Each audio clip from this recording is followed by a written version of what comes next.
Campus পরিচ্ছন্ন রাখতে কর্তৃপক্ষকে সহায়তা করুন।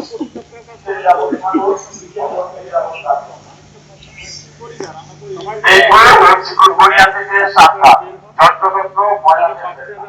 বারান্দা থেকে সরাসরি ময়লা ফেলবেন না। ময়লা ফেলুন। ঠিক আছে, আপনারা সহায়তা করুন। নিজের যেমন থাকুন, অপরকে যেমন রাখুন।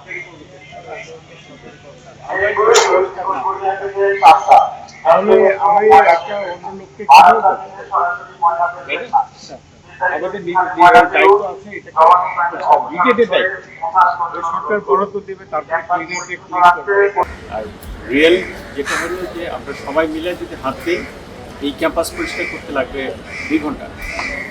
এই যে যত মানুষ আছে আমাদের, যত অ্যালোটি আছে, এই একটু বাচ্চাদের নিয়ে যদি আমরা নামি সবাই মিলে যদি শুরু করে এই পর্যন্ত আমরা সবাই মিলে যদি একদিন সপ্তাহে 2 ঘন্টা এই কাজ করি সবাই মিলে, প্রথমত ব্যায়াম হবে, সবার সাথে কাজ দেখা হবে, আর হলো ক্যাম্পাসটা পরিষ্কার হবে।